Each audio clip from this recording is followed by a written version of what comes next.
MKN selaku Dekan Fakultas Social Science. Kepada Ibu kami persilakan dengan segala hormat. Baik, terima kasih untuk Mbak Nita. Assalamualaikum warahmatullahi wabarakatuh. Selamat siang seluruh peserta yang sudah berhadir di ruang Zoom yang berbahagia ini dalam acara diskusi ilmiah. Pertama-tama yang saya sangat hormati di sini ada para narasumber yang sudah mau meluangkan waktunya untuk memberikan ilmu, untuk memberikan informasi-informasi kepada kita, sivitas akademika yang ada di Universitas Pembangunan Pancabudi. Di sini ada dari perwakilan Dinas Pemberdayaan Masyarakat dan Desa Provinsi Sumatera Utara, ada Bapak Tomsom Manapar Purba. Selamat siang, Bapak. Kemudian narasumber yang kedua ini adalah dosen kita ya, dosen dari program studi akuntansi dan tidak asing lagi kalau urusan-urusan pengelolaan dana ini diserahkan ini biasanya kepada beliau ini untuk membagi ilmu kepada kita ya adalah Bapak Irawan SE MSI. Selamat siang Bapak. Dan yang saya hormati di sini juga ada Ibu Dr. Oktarini Kamila Cregar, adalah Ketua Program Studi S1 Akuntansi.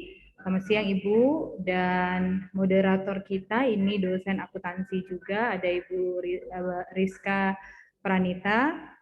Kemudian yang saya hormati Bapak Ibu dosen yang sudah berhadir pada siang hari ini, serta mahasiswa-mahasiswi kita yang sudah berhadir pada siang hari ini. Ya, alhamdulillah puja dan puji syukur kita kepada Allah Subhanahu wa taala yang telah memberikan rahmat, karunia, hidayah dan barokahnya sehingga sama-sama kita masih beraktivitas, masih diberi kesehatan untuk mempunyai kegiatan yang insya Allah bermanfaat juga untuk orang banyak juga, ya, sehingga pada akhir hari ini kita melaksanakan diskusi ilmiah ya dengan tema akuntabilitas dan pengendalian internal dana desa dalam optimalisasi pengelolaan keuangan desa, ya. Jadi sebenarnya ini memang kegiatan rutin yang ada di seluruh program studi yang ada di Universitas Pembangunan Pancabudi. Ya, memang tujuan utamanya ini adalah menghadirkan para orang-orang yang punya kompetensi di bidangnya, ya, yang tujuannya memang memberikan informasi kepada para mahasiswa tentunya. Ya, adalah proses pembelajaran di luar kelas ya, di luar forum formalnya di dalam kelas. Nah, saya sebenarnya harapannya setiap mahasiswa ini hadir lebih banyak lagi. Ya, tapi ini kadang-kadang mahasiswa karena libur, ada suasana akademik berpengaruh. Dosennya, kaprodinya lah ya, kaprodinya dan adik-adik admin di Fasosa ini sudah sounding kemana-mana, tapi mungkin pesertanya karena pengaruh libur tadi. Nah, tapi mudah-mudahan peserta yang hadir, terutamanya mahasiswa, ya insya Allah mendapatkan informasi dan ilmu dari orang-orang narasumber kita yang kompeten pada siang hari ini. Mungkin itu saja kata pengantar dari saya, kata sambutan dari saya. Saya mengucapkan terima kasih banyak, terutamanya kepada para narasumber yang sudah memberikan kesempatan dan meluangkan waktunya untuk berbagi kepada kita semua yang ada di Universitas Pembangunan Pancabudi. Mungkin itu saja dari saya. Billahi taufiq wal hidayah. Assalamualaikum warahmatullahi wabarakatuh. Saya kembalikan ke Mbak Nita. Terima kasih Ibu atas sambutannya. Baik, selanjutnya sambutan yang akan disampaikan oleh Ibu Dr. Oktarini Kamila Siregar, SE MSI, selaku Kaprodi S1 Akuntansi. Kepada Ibu kami persilakan dengan segala hormat. Ya, terima kasih Nita. Suara Ibu dengar ya? Ya. Assalamualaikum warahmatullahi wabarakatuh. Selamat siang semuanya. Yang saya hormati Ibu Dekan Pasosa, Dr. Oni Mandalin, SAMKN.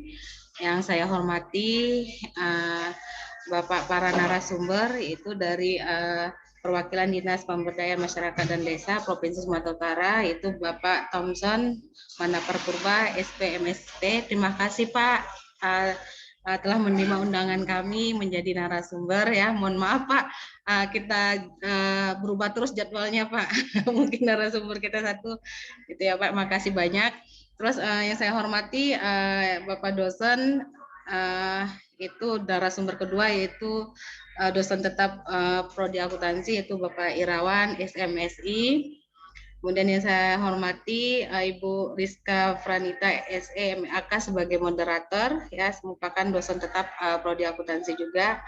Nah, yang saya hormati Bapak dan Ibu dosen tetap Prodi Akuntansi, dan saya sayangi para mahasiswa ya, himpunan mahasiswa akuntansi dan mahasiswa yang bukan merupakan dari himpunan akuntansi, itu Prodi Akuntansi. Terima kasih atas waktunya, walaupun libur masih tetap mau ngikut di acara seminar kita, yaitu diskusi ilmiah.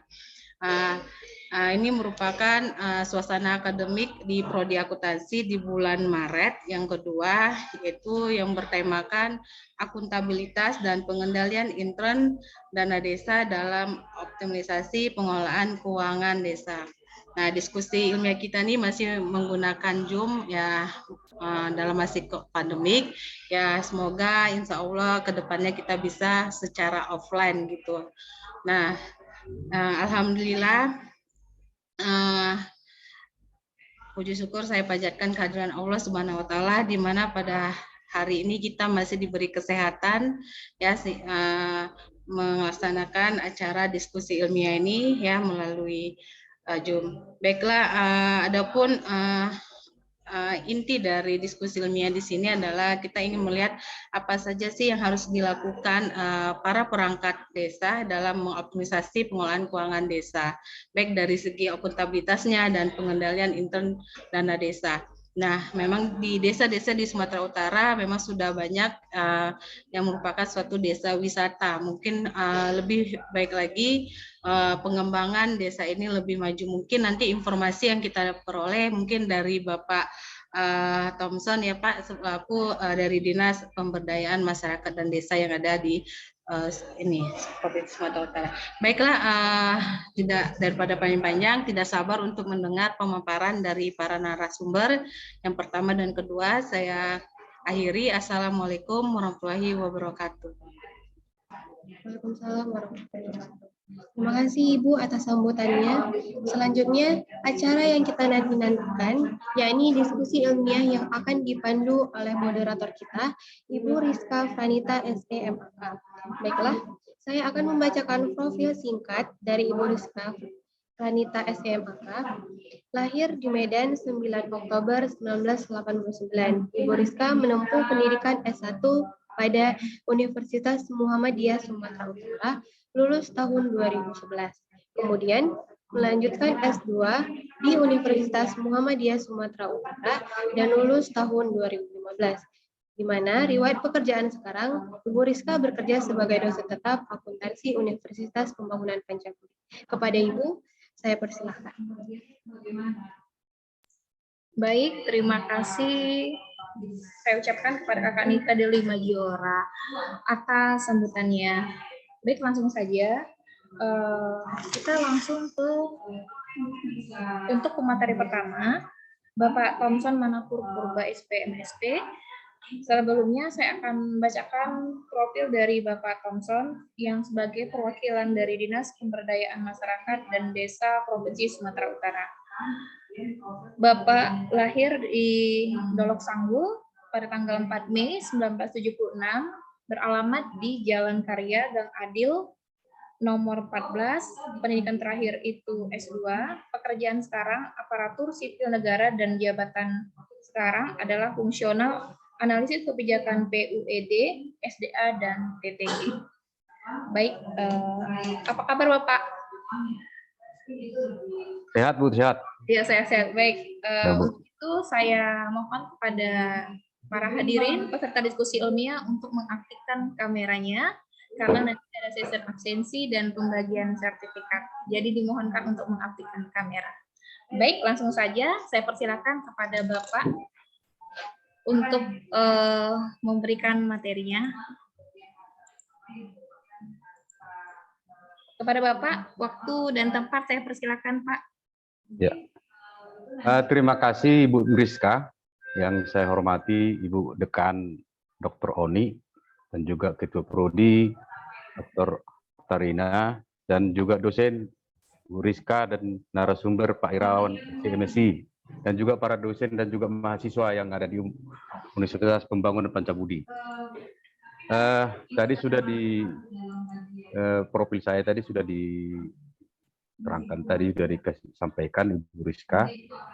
Saya akan membawakan pengolahan dana desa di Sumatera Utara.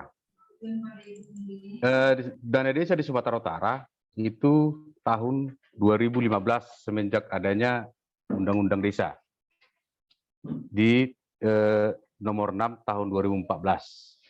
Itu dana desa itu tahun 2015 itu masih sekitar 250 juta waktu itu dana desa. Lanjut Bu, ini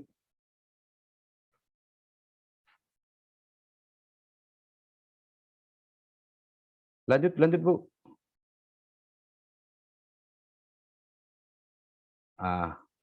Ya. Ini dasar hukumnya yang kita lihat dari 2004 tentang pemerintahan daerah sampai 2014 tentang dana desa. Disinilah terbentuk dana desa itu. Sebelum ini ada program dulu yang membangun desa itu terspesifik, dia tuh program pedesaan. Ada juga perkotaan waktu itu PMP Mandiri. Tapi PMP Mandiri ini masih berkutat di contohnya di kecamatan. Tapi untuk dana desa sudah seluruh desa sudah dapat dana desa. Dan berikutnya tentang dana desa ini diatur tentang dengan Permendagri, dengan pengelolaan keuangan daerah tahun 2018, dan juga Permendes yang setiap tahunnya dikeluarkan Menteri Desa untuk penggunaan dana desa, prioritas penggunaan dana desa tahun dari 2015 sampai 2022 sampai sekarang. Dan PMK yang PMK yang 190 tahun 2021 tentang pengolahan dana desa tahun 2022. Jadi prioritas penggunaan dana desa untuk tahun 2022 tidak jauh beda dengan tahun 2021, masih di dalam pemulihan ekonomi sesuai dengan kewenangan desanya, dan juga program nasional sesuai dengan kewenangan desa, dan penanganan bencana non alam sesuai dengan kewenangan desa juga. Jadi dan penggunaan dana desa untuk pemulihan ekonomi nasional itu penanggulangan yang pertama, penanggulangan kemiskinan untuk mewujudkan desa tanpa kemiskinan. Baru yang kedua, pembangunan dan pengembangan usaha ekonomi produktif yang diutamakan dikelola badan usaha milik desa dan badan usaha milik bersama untuk mewujudkan konsumsi dan produksi desa sadar lingkungan. Yang berikutnya pembentukan dan pengembangan dan peningkatan kapasitas pengelola badan usaha dan badan usaha milik desa bersama. Ini agak berbeda untuk BUMDes ini itu dalam satu desa. Jadi BUMDes bersama itu BUMDes antar desa. Itu makanya ada BUMDes dan BUMDesa dan BUMDesma kalau dalam singkatnya. Penggunaan dana desa untuk program prioritas nasional itu yang pertama itu pendataan desa, pemetaan potensi, sumber daya, dan pengelolaan teknologi, informasi, dan komunikasi sebagai upaya pemperluasan kemitraan dan untuk pembangunan desa. Baru pengembangan desa wisata untuk pertumbuhan ekonomi desa merata. Untuk desa wisata, Sumatera Utara mempunyai 380 desa wisata yang sudah dibentuk, yang sudah ditetapkan Bupati Wali Kota. Itu masih yang kami data di PMD Provinsi Sumatera Utara, masih 18 kabupaten kota. Masih ada yang belum menetapkan yang sudah ada desa wisata di kabupaten kota. Baru yang berikutnya pencegahan stunting untuk mewujudkan desa sehat. Ini sudah program yang sudah tahun 2018. 2018 itu ditangani dengan programnya ada di Kemendes dan juga di Kemendagri yang sekarang Dirjen Bangda, dan 2022 ada BBKN namanya yang menangani itu untuk stunting. Stunting ini sudah mempunyai lokus 25 kabupaten kota di Sumatera Utara untuk tahun 2022, dan nanti kegiatannya untuk stunting ini sudah dipusatkan di ada nanti PK penilaian nanti kabupaten dengan pengukuran stunting ada di kabupaten kota yang tahun 2021. Baru yang berikutnya penguatan ketahanan pangan nabati dan hewani untuk mewujudkan desa tanpa kelaparan. Baru pengembangan desa inklusif untuk meningkatkan keterlibatan masyarakat secara menyeluruh dalam pembangunan. Contoh-contoh kegiatan yang untuk tahun 2022 yang penggunaan dana desa, yang pertama adalah pendirian BUMDes, penyertaan modal, penguatan permodalan, pengembangan usaha, itu antara lain bisa dia pengelolaan hutan desa, bisa hutan adat, bisa pengelolaan air minum, bisa pariwisata desa, dan lain-lain. Bisa juga dalam pelatihan servis pemberian mangrove dan vegetasi ada juga yang bidang pertanian, perkebunan, dan perikanan. Yang juga bisa di bidang jasa serta usaha kecil, industri kecil, dan juga industri rumahan. Itu bisa memanfaatkan dengan teknologi tepat guna yang ramah lingkungan. Dan juga bidang sarana dan prasarana, pemasaran produk unggulan desa atau pedesaan. Termasuk yang pemasaran produk unggulan desa ini sangat belum bisa kita deteksi dari desa Sumatera Utara yang ada 5.417 yang banyak produk unggulannya, masih terkendala dengan pendataan apa produk unggulan disebutnya desa-desa itu. Kalau datanya memang sudah ada yang sebagian produk-produk unggulan yang dikembangkan ada di desa itu. Dan pengembangan usaha ekonomi produktif yang ramah lingkungan sesuai dengan kewenangan desanya. Dengan kewenangan desa, ini sudah ada Permendagri masalah dengan kewenangan desa, dengan semua yang ada di desa itu diletakkan dengan kewenangan desa. Tapi masih ada yang belum membuat perbuk perwal dengan kewenangan desa, masih ada 3 kabupaten kota yang belum. Mungkin tadi mana kendalanya, kami masih sampai sekarang belum ada kabar sampai sekarang, termasuk ada juga itu kabupaten yang besar, yang dengan desanya sampai ada 300 lebih desanya, karena dana desa ini sebetulnya harus diletakkan dengan kewenangan desanya. Yang berikutnya dengan kebijakan nasionalnya, ini yang saya utarakan tadi masalah kebijakan nasional. Kemendagri mampu menjadi poros jalan pemerintahannya dan meningkatkan pelayanan publik, meningkatkan demokrasi dan menjaga integritas bangsa. Dan Kemendes mewujudkan daerah tertinggal sebagai daerah yang maju dan disejahterakan dengan di daerah Indonesia lainnya. Jadi saya padukan dengan visi misi gubernur yang Sumatera Utara maju, aman, dan bermartabat. Jadi saya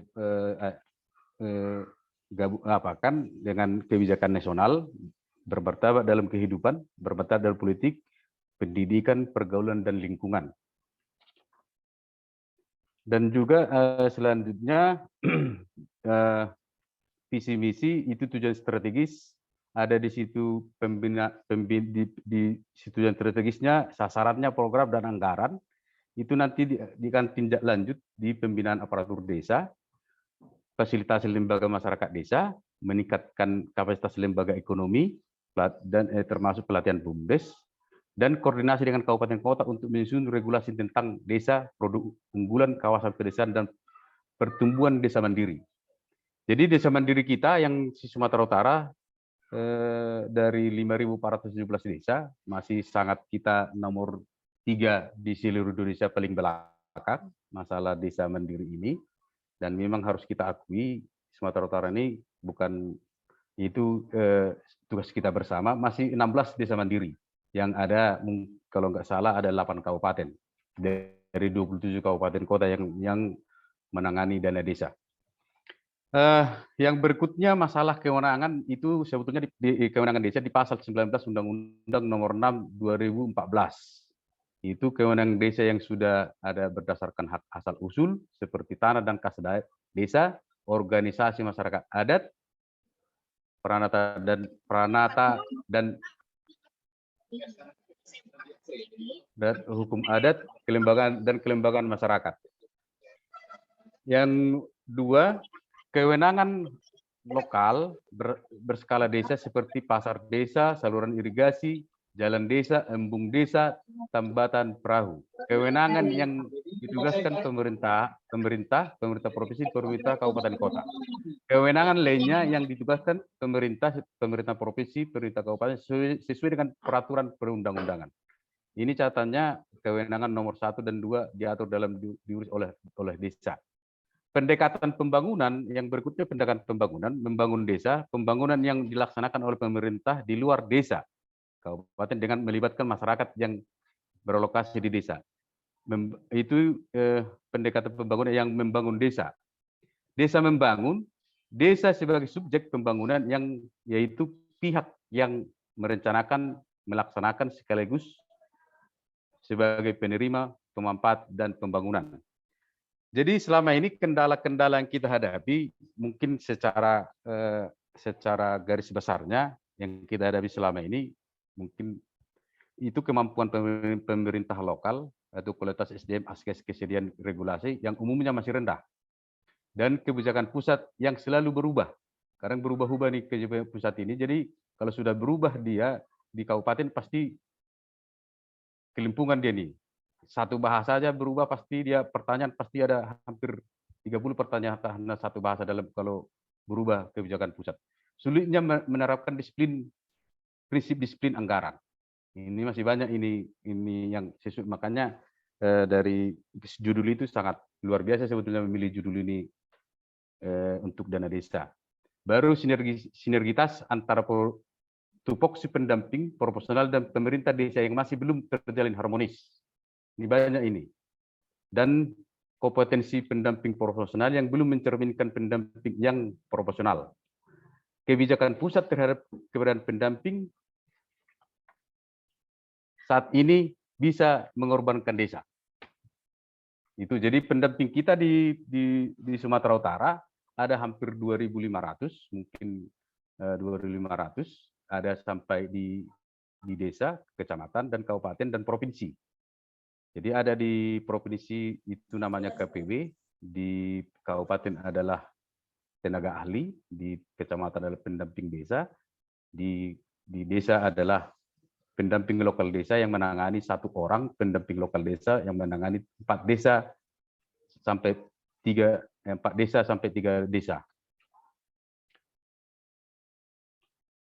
Yang berikutnya ini permasalahan-permasalahan yang kita hadapi yang ada di semenjak ada dana desa, rendahnya partisipasi masyarakat dalam proses pemberdayaan. Baru belum optimalnya penyelenggaraan pemerintah desa untuk pelayanan kepada masyarakat, tertib administrasi. Jadi masih banyak dana desa ini masih perangkat desa masih belum bisa mengerjakan apa yang dianggarkan sesuai dengan anggaran desanya. Padahal dana desa sebenarnya adalah kewenangan dan untuk kemandirian desa untuk membangun desanya. Belum optimalnya fungsi Pemdes, kelurahan, kelembagaan pemerintahan desa, Babinsa dan Babin Kaptipmas. Belum optimalnya usaha ekonomi masyarakat desa, pemanfaatan teknologi tepat guna. Jadi banyak sekarang BUMDes yang sudah berdiri, BUMDes yang ada di Sumatera Utara itu ada 2.917, 2.927 BUMDes dan berbagai berbagai unit usaha, sampai ada pariwisata, sampai perbankan, sampai prasarana, pengangkutan, transportasi, banyak yang kita data, tapi terkendala dengan mempergunakan teknologi tepat guna. Apa yang sebetulnya bisa mengoptimalkan BUMDes itu yang ada di desa itu, bisa ada produknya, ada keinginan masyarakatnya mendirikan BUMDes, bisa ada produk unggulannya, tapi teknologinya yang kurang, belum termampatkan gitu. Belum optimalnya pengelolaan keuangan desa, termasuk profil desa, produk unggulan, dan bina PKK dan LPM. Jadi ini secara global, bukan contohnya Bapak Ibu nanti temui desa ini bagus, yang saya bilang ini bohong, bukan. Memang rata-rata optimal, yang rata-rata seperti itu. Karena kita lihat kemajuan di desa ini di 5.417 nampak dari pengukuran IDM, nampak dia belum mengejar dia yang seperti kita inginkan, dengan banyaknya dana desa Sumatera Utara dengan angka 4,5 triliun per tahun. Jadi sangat banyak itu. Kurasa setengahnya anggaran Sumatera Utara 4,5 triliun gitu. Jadi kebijakan yang berikutnya, kebijakan penyaluran dana desa itu tahun ini, tahun 2002 itu BLT. Jadi BLT kita itu 40% dari dana desa. 40% yang dibagikan ke masyarakat. Ini sudah 3 tahun berturut-turut. Dan yang ditetapkan hanya 2022 yang tetap, yang 2021 berubah di ada 600 pertama sampai 300. Dan yang ini mekanisme penyaluran, dana desa disalurkan ke rekening kas umum negara, RKUN namanya, dan ke rekening kas desa. Jadi langsung dia ke rekening desa. Dulu waktu 2015 sampai 2018 ke rekening kabupaten dulu gitu. Siapa yang nanti sudah siap pertanggungjawabannya bisa diajukan ke bupati, baru ke desa. Nah, sekarang langsung dia ke desa. Gitu. Alokasi penyaluran dana desa untuk non BLT bisa dimaksimalkan sebesar 60% dari tadi 40. Alokasi penyaluran untuk BLT 40% dari total pagu. Jadi total pagu contohnya 100 juta dia, ya berarti 40 juta dia untuk BLT. Jadi 60% untuk non BLT. BLT yang dilaksanakan selama 12 bulan, Januari sampai Desember. Jadi sekarang sudah bulan 3, dari sesuai dengan data kami, masih 2 kabupaten yang menyalurkan BLT, Sirgedang Bedage dan Tapan Tengah.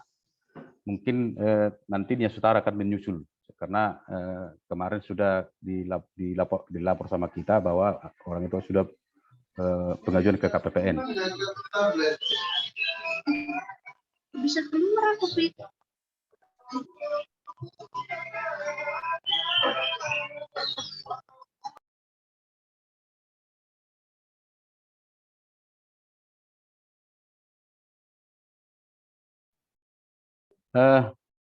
Penyaluran dana desa itu BLT disalurkan setiap bulan dengan jumlah KPM yang diinput sebelum penyaluran. Nilai total penyaluran BLT desa setahun di periode.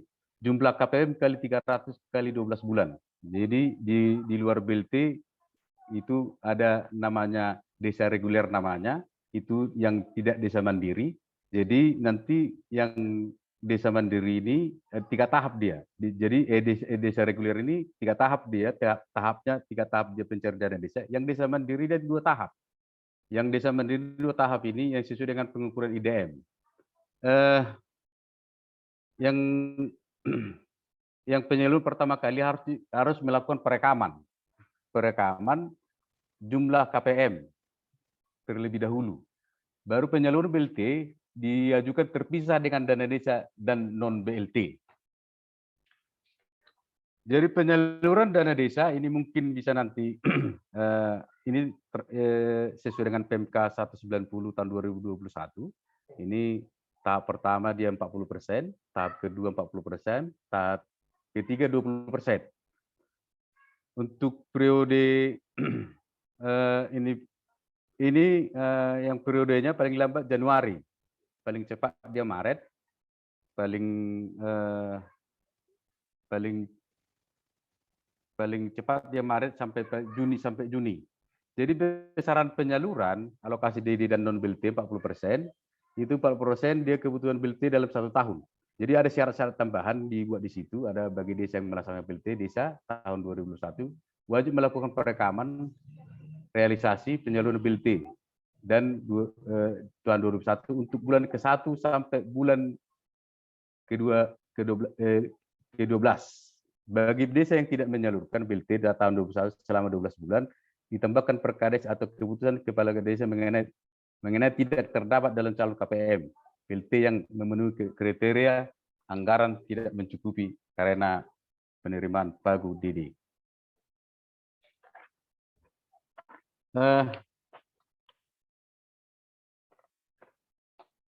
Itu lanjut Bu sama langkah-langkah strategis. Langkah-langkah strategis bisa nanti ini langkah-langkah strategis yang untuk dana desa tahun 2022 itu surat kuasa pemindahan bukuan dana desa, daftar RKD dan perdes. Dan yang kedua sesuai dengan jumlah KPM, yang KPM ini penerima pemanfaat masyarakat di desa, dan juga penyampaian dokumen persyaratan permintaan penyaluran sebagai batas akhir waktu.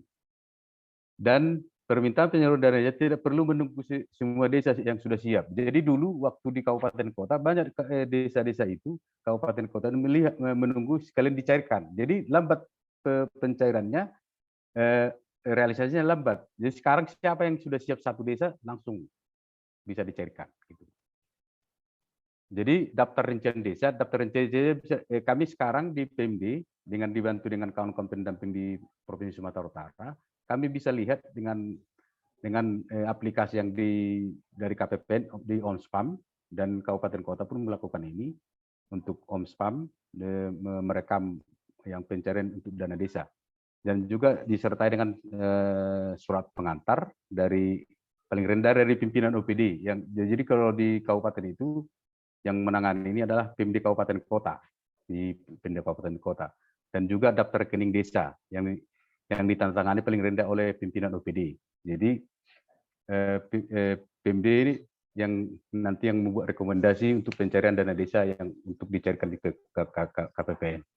Itu mungkin dari saya, Ibu Rizka, yang bisa saya sampaikan. Mungkin akan kita lanjutkan dengan diskusi kita nanti.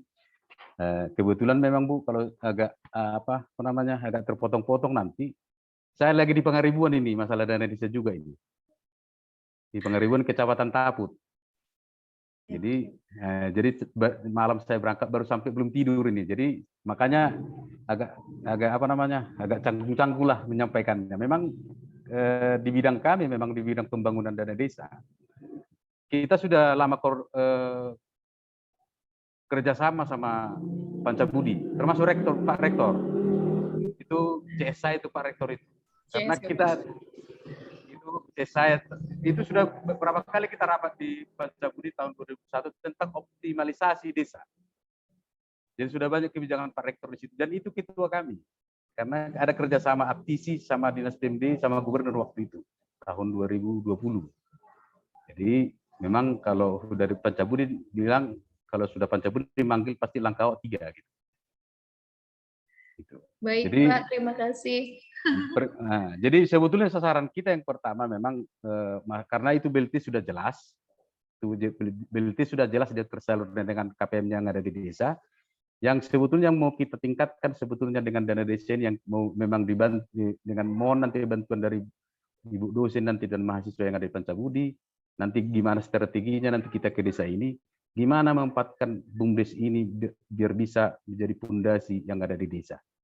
Karena rata-rata dari 2.927 BUMDes yang belum ditanya aktif yang mana gitu, yang maju yang mana.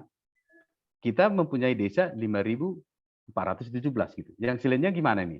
Padahal 2015 sampai 2022 sudah ada dana desa. Dana desanya sama, tidak berbeda, tidak berbeda gitu. Jadi mungkin mohon nanti diskusi kita ini nanti saran sama dinas PMD nanti.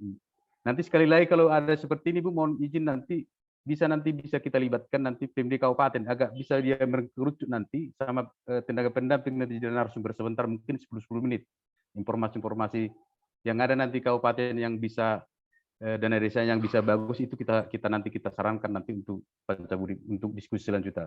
Terima kasih Bu. Baik Bapak, terima kasih. Ya, untuk kedepannya dosen-dosen dan mahasiswa siap membantu untuk bagaimana mengoptimalkan dana desa dan mendampingi ya Pak supaya jadi nanti akan menjadi masalahnya kan tidak tepat guna. Mudah-mudahan dengan ada tenaga-tenaga ahli dan teman-teman mahasiswa dana desa dapat optimal dan menjadikan desa mandiri. Ya Pak. Baik, setelah ini bakal ada diskusi berikutnya Pak nanti. Ya. Baik, Izin Bu terima kasih Rizka banyak, boleh menjawab pertanyaan Pak Thompson ya Pak, kayaknya terima kasih nih Pak atas responnya. Kayaknya ini akan berkelanjutan Pak, setelah ini merupakan mini riset dari dosen. Nah nanti mohon bantuan dari Bapak nanti gimana ya Pak Irawan, Bu Rizka dan Pak Anggi nih timnya ini. Nanti kita lanjut ke seminar Pak, mungkin itu nanti kita akan menghadiri yang Bapak bilang pemerintah kabupaten desa yang kinerja pengolahan keuangan desanya kurang ini gitu ya. Oke. Makasih Pak. Terima kasih Bu Rizka. Baik, terima kasih Ibu Oktarini. Baik, terima kasih banyak untuk Bapak Thompson. Walaupun tadi udah agak goyang ya Pak, walaupun goyang tetap bagus Pak tadi Pak. Excellent. Oke, baiklah kita lanjutkan untuk materi keduanya yang tidak sabar menunggu ya senior kita di Prodi Akuntansi dan di Prodi Manajemen Bapak Irawan SMSI yang lahir di Binjai 27 September 1984, alamat di Binjai, Jalan Cendekia Binjai Utara. Baik, Bapak ini banyak sekali melakukan penelitian dan pengabdian. Dan konsentrasi Bapak ini di bidang akuntansi manajemen. Bapak ini juga banyak melakukan penelitian, menang di dikti internal maupun eksternal. Penelitian Bapak ini berhubungan dengan dana desa, akuntansi manajemen, dan perencanaan keuangan. Terakhir, saya kasih pantun karena semua pada nggak buka kamera ya. Jalan-jalan ke kota baru, jangan lupa ajak Kak Eci. Jika kamu ingin bersanjung, jangan lupa selalu tersenyum. Cuma saya nggak bisa lihat wajah-wajah yang senyum di sini, soalnya pada ketutup kameranya. Gimana ini? Mau dibagi sertifikat kalau wajahnya nggak nampak ya, nggak senyum gitu. Mohon diaktifin kameranya. Oke, baiklah. Langsung saja Pak Irawan sudah menanti untuk memberikan materi. Siapkan. Saya juga kalau tadi ada pertanyaan Pak Thompson silakan simpan dulu, nanti di terakhir akan ada sesi pertanyaan. Sediakan pulpen dan kertas untuk kakak-kakak mahasiswa, silakan. Waktu dan tempat saya persilakan kepada Bapak Irawan. Baik, terima kasih Bu Rizka tadi ya. Keren pantunnya. Oke, untuk mempersingkat waktu mungkin bisa minta tolong di share screen untuk materi saya.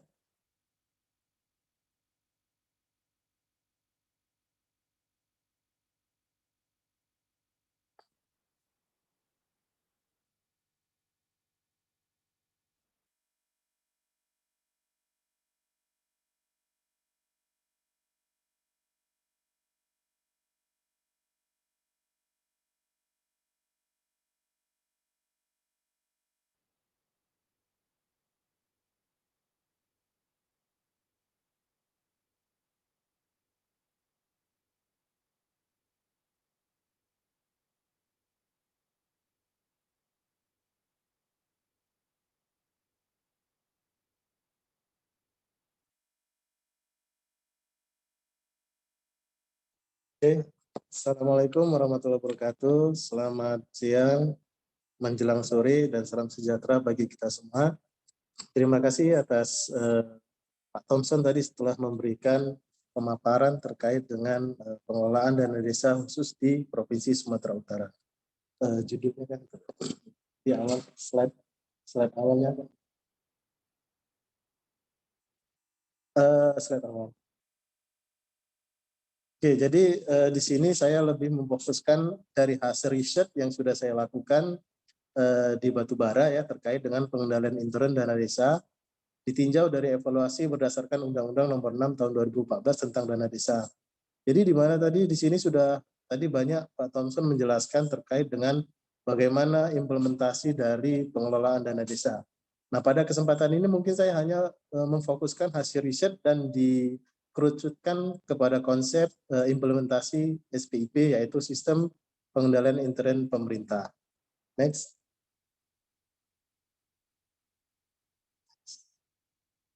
Oke, jadi untuk overview mungkin sedikit saya menjelaskan terkait dengan penelitian saya berkaitan dengan pengelolaan dana desa ya, di mana saya melihat sebenarnya fenomena ini juga sinkron tadi apa yang sudah disampaikan oleh Pak Thompson, di mana yang pertama terkait dengan kondisi kemampuan aparatur pemerintah desa saat ini masih belum maksimal ya, tadi sudah dijelaskan terkait dalam pengelolaan keuangan desa, di mana sebenarnya kan kalau kita merujuk pada Undang-Undang Desa itu sendiri, pengelolaan dana desa bertujuan untuk kemandirian desa terkait dengan tadi kemandirian dari segi ekonomi, kemudian terkait dengan kemandirian dari segi pendidikan dan lain sebagainya. Kemudian pada tataran tanggung jawab pengelolaan administrasi keuangan juga masih terlihat kompetensi sumber daya manusia di desa masih belum memiliki keunggulan yang dapat kita kategorikan sesuai dengan apa yang harus dikerjakan atau diimplementasikan berdasarkan Undang-Undang Desa itu sendiri. Kemudian juga fenomena banyaknya kita lihat kasus aparatur desa yang terjerat penyalahgunaan kewenangan dana desa ya. Hal ini menunjukkan di mana semakin pentingnya sebenarnya implementasi dari SPIP itu sendiri.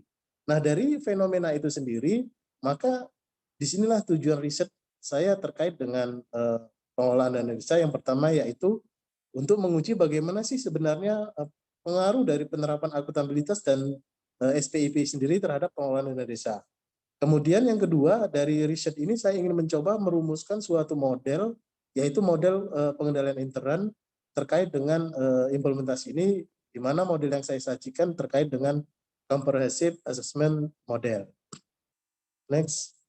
Nah, dari hasil riset saya terlihat memang dalam konteks ini dari segi perencanaan maupun pelaporan dan sistem pengendalian intern pemerintah desa itu sendiri belum mampu mempengaruhi bagaimana pengelolaan dana desa sesuai dengan apa yang sudah divisi misikan atau diwujudkan ke dalam undang-undang desa tersebut.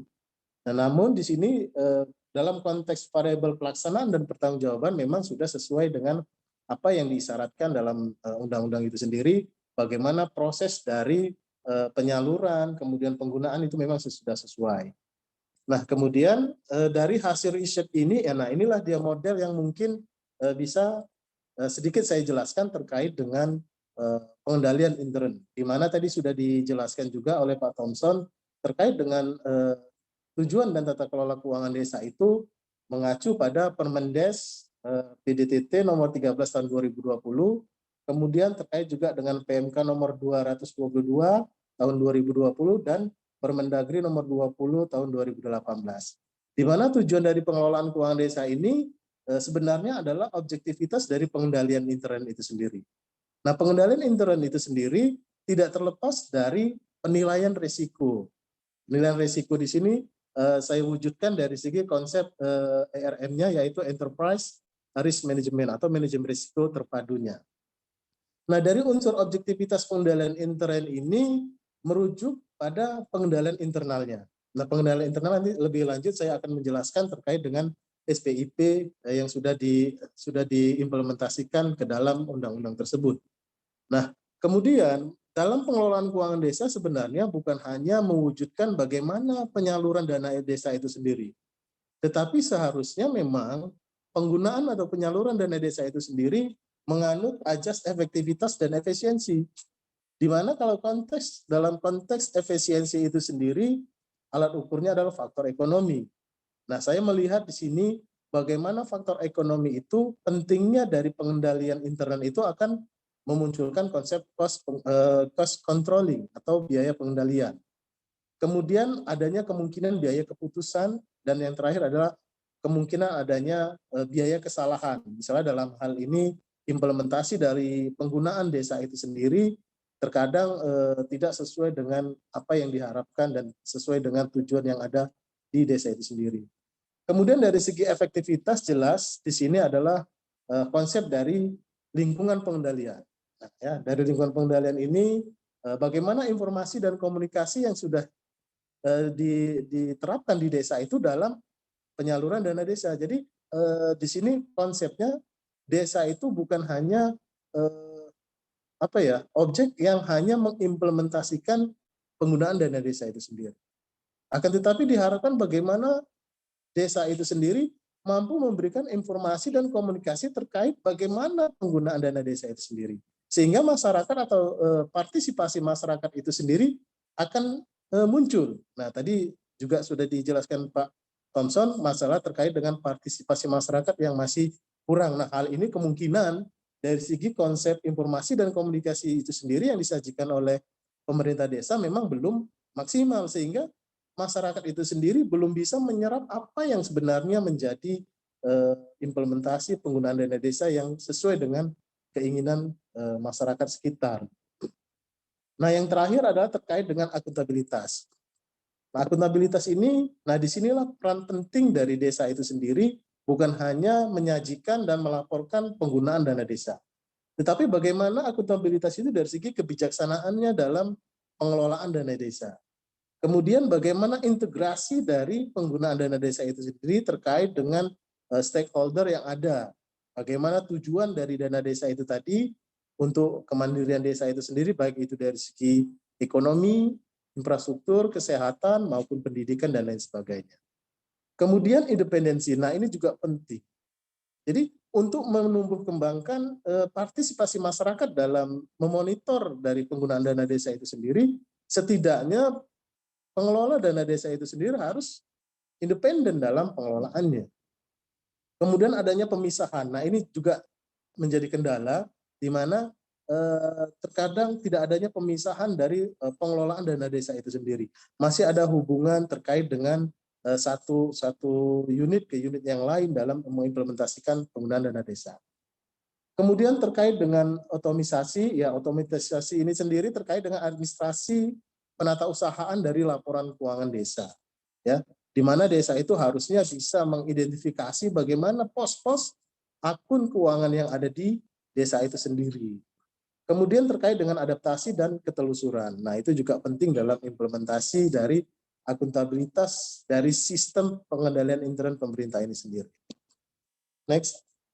Nah, pada fokus SPIP ini sendiri, SPIP ini sendiri sebenarnya tertuang ke dalam peraturan pemerintah nomor 60 tahun 2008. Di mana SPIP itu sendiri merupakan proses yang integral pada tindakan dan kegiatan yang dilakukan secara terus-menerus.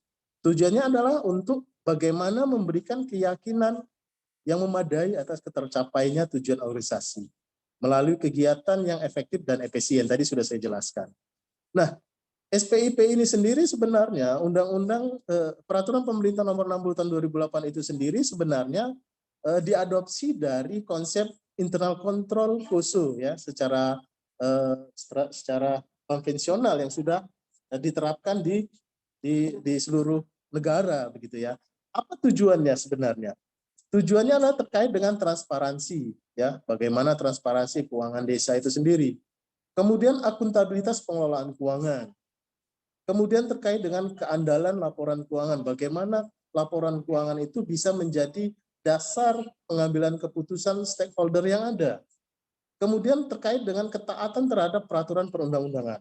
Jadi jangan sampai desa dalam mengelola keuangannya itu tadi melanggar atau menabrak dari aturan-aturan yang ada.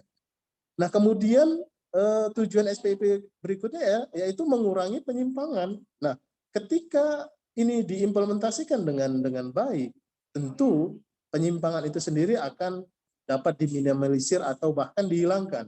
Di mana penyimpangan itu justru kadang bisa menyebabkan penyalahgunaan dalam wewenang penggunaan pengelolaan keuangan desa. Dan yang terakhir adalah terkait dengan manajemen risiko terpadu yang kita kenal dengan enterprise risk management.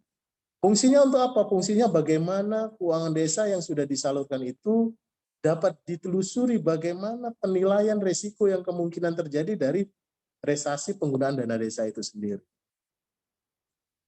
Nah, di sini sedikit saya menjelaskan terkait dengan penerapan SPIP itu sendiri. Di mana dasar hukumnya itu yaitu PP nomor 60 tahun 2008 tentang SPIP. Kemudian diturunkan ke dalam pengelolaan keuangan desa Permen nomor 113 tahun 2014. Kemudian konsep akuntabilitas pengelolaan keuangan keandalan laporan keuangan itu sendiri yang ada dijelaskan ke dalam Permen Keuangan nomor 14 PMK nomor 9 tahun 2017. Dan yang terakhir adalah bagaimana peningkatan kinerja, ya, kinerja sakit dari pengelolaan keuangan desa itu sendiri berdasarkan Permen PAN RB nomor 12 tahun 2015 tentang pedoman evaluasi sakit. Nah, apa yang menjadi hasil analisis yang dapat dituangkan ke dalam pengendalian internal ini sendiri? Yaitu yang pertama terkait dengan bagaimana proses dari perencanaan, penganggaran sampai pelaksanaan dari penyaluran penggunaan dana desa itu sendiri. Kemudian terkait dengan pelaporan dan pertanggungjawabannya, bagaimana pelaporan dan pertanggungjawaban itu dapat dikatakan memiliki alat ukur yang memadai. Kemudian terkait juga tentang transparan, akuntabel, serta tertib dan disiplin. Artinya dalam pencatatan keuangan desa, kemudian penginventarisir aset-aset desa, pelaporan potensi-potensi desa yang selama ini mungkin kesannya desa itu hanya menggunakan mengelola dana desa itu untuk disalurkan, tetapi belum mengarah pada bagaimana dia bisa menciptakan potensi-potensi yang bisa menciptakan pendapatan desa itu sendiri. Kemudian terkait dengan evaluasi resiko dan identifikasi resiko. Dan yang terakhir adalah bagaimana dengan penerapan SPIP itu sendiri, semua pihak stakeholder, baik itu masyarakat, pemerintah daerah maupun kementerian, bisa memonitoring dan melakukan peninjauan terhadap evaluasi penggunaan dana desa. Jadi itulah sebenarnya konteks dari pola penerapan SPIP yang bisa diterapkan di desa. Nah, kemudian pola pikir SPIP dalam pengendalian laporan keuangan desa itu bagaimana? Nah, seperti dari unsur yang ada di unsur POSO maupun yang ada di Permen 60 tahun 2008, setidaknya ada 5 unsur pengendalian intern yang harus diciptakan. Yaitu terkait dengan lingkungan pengendalian. Nah, di situ ada 8 unsur dari 5 unsur yang umum. Kemudian ada penilaian risiko yang digunakan adalah 2 unsur dari 4 unsur yang umum. Kemudian ada kegiatan pengendalian dari 11 unsur, menggunakan 11 unsur dari pengembangan 3 unsur menurut POSO. Kemudian ada informasi dan komunikasi menggunakan 2 unsur dari 3 unsur pengendalian intern. Dan yang terakhir adalah pemantauan dan dalam konsep internal kontrolnya menggunakan 3 unsur dari 2 unsur. Nah, dalam hal ini pengendalian intern atas pelaporan keuangan desa itu mengacu pada kita bisa juga melihat dari Permen Keuangan 14 PMK 09 tahun 2017 terkait dengan pengendalian internal tentang entitas terkait dengan laporan keuangannya, kemudian lingkungan pengendalian, kemudian ada penilaian risiko dan lain sebagainya. Nah, apa yang menjadi tujuan dari pengendalian intern pelaporan keuangan ini yaitu panduan manajemen pelaporan penyelesaian laporan keuangan dalam penilaian PIPK.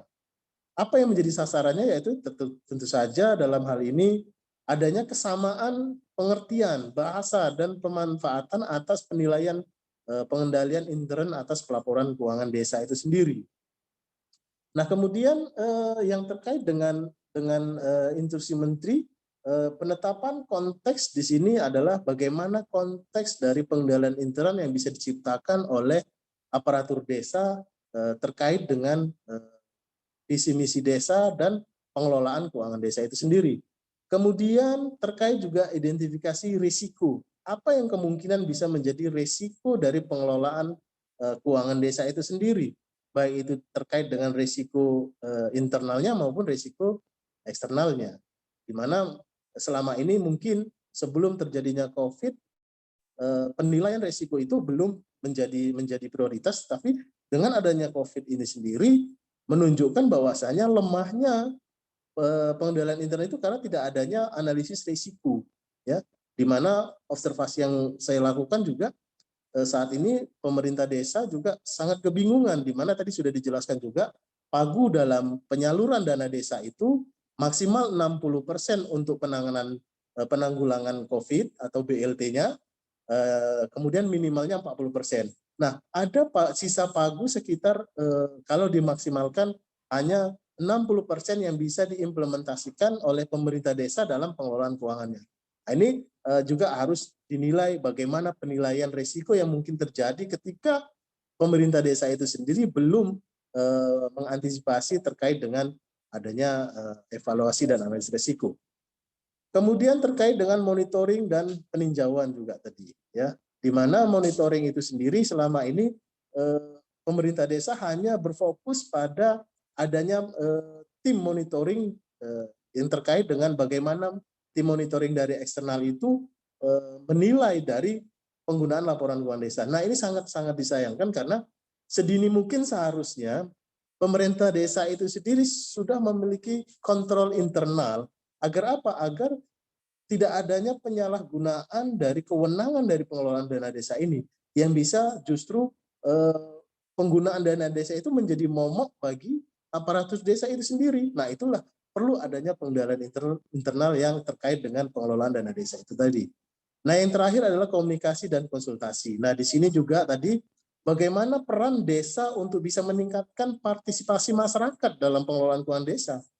Ya, kalau pemerintah desa itu sendiri dalam konteks komunikasi dan konsultasi terkait penggunaan laporan keuangan desa juga belum maksimal. Jadi diharapkan bagaimana pemerintah desa itu mampu mengoptimalkan komunikasi kepada masyarakat di grassroots, bagaimana bisa menyampaikan penggunaan pengelolaan keuangan desa itu sesuai dengan peraturan pemerintah maupun dengan sesuai dengan visi misi desa itu sendiri.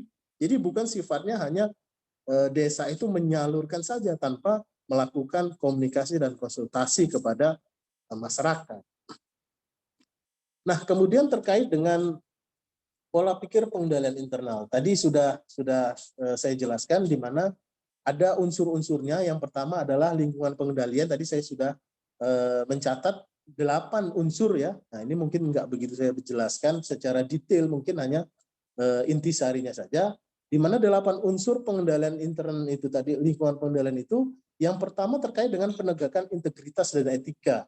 Nah, itu sangat penting, di mana memang dalam pengelolaan keuangan desa itu bukan hanya bagaimana pemerintah desa itu bisa memahami aturan pemerintah maupun perundang-undangan saja, tetapi mereka juga harus bisa mengintegritaskan bagaimana konsep pengelolaan dana desa itu sesuai dengan etika yang ada, misalnya terkait dengan local wisdom-nya, budaya, adat istiadat. Nah, itu harus disesuaikan, tidak bisa disamaratakan terkait dengan lingkungan pengendalian itu sendiri. Kemudian komitmen terhadap kompetensi. Nah, itu tadi, ya, mewujudkan agar sebenarnya kan dana desa itu tujuannya bukan subsidi kepada desa, tetapi bagaimana dana desa itu bisa mewujudkan kemandirian desa. Nah, salah satunya terhadap bagaimana desa itu memiliki komitmen terhadap kompetensinya. Misalnya tadi sudah disampaikan Pak Thompson juga terkait dengan bagaimana potensi desa wisata itu sendiri. Bagaimana desa itu bisa mengoptimalkan kemampuannya dalam mengelola pendapatan desanya berkaitan dengan potensi-potensi wisata yang bisa dikembangkan, kemudian terkait juga dengan ekonominya, terkait dengan kewirausahaannya, pengelolaan BUMDes dengan efektif, ya, yang sesuai dengan keinginan kebutuhan dari desa itu sendiri bisa menciptakan kemandirian desa. Nah, kemudian ada juga terkait dengan kepemimpinan yang kondusif, ya, organisasi sesuai kebutuhan, pendelegasian wewenang dan lain sebagainya. Kemudian terkait dengan peran APIP yang efektif dan hubungan kerja yang baik. Nah, itu merupakan unsur-unsur di lingkungan pengendalian yang harus dipenuhi.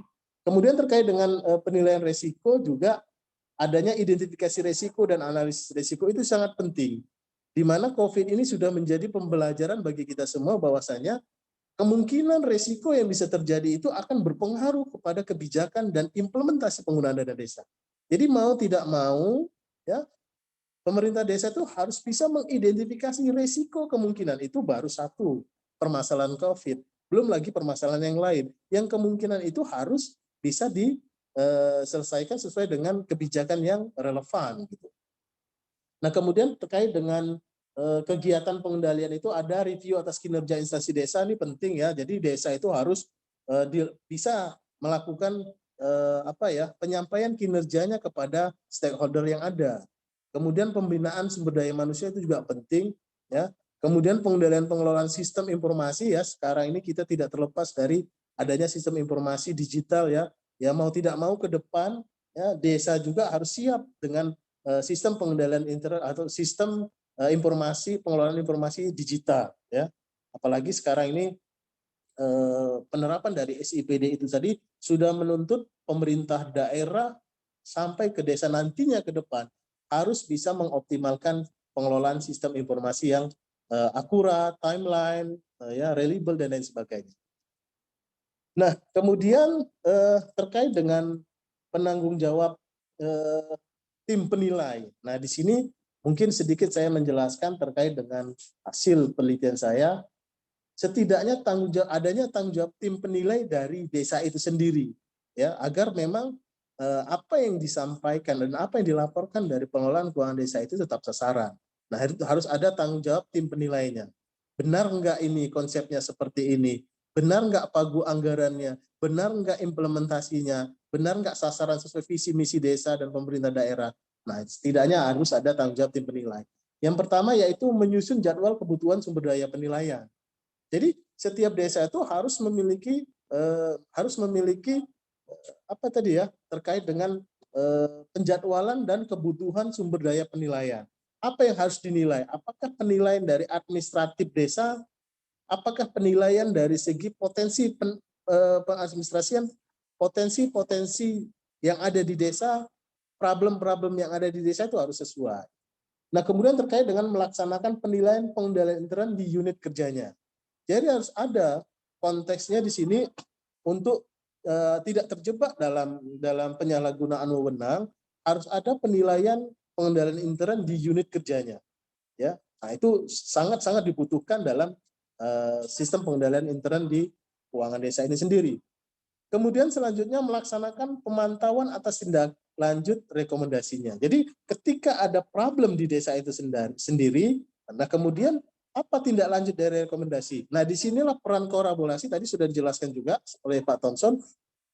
Pentingnya akademisi, stakeholder, masyarakat untuk bisa membantu dalam hal ini mendampingi desa-desa itu bisa mengelola keuangan desanya dengan tepat sasaran. Kemudian mengkoordinasikan kegiatan penilaian oleh tim penilaian di bawahnya. Jadi harus ada struktur hierarki dalam konteks penilaian itu sendiri. Kemudian menyampaikan laporan kepada tim penilai.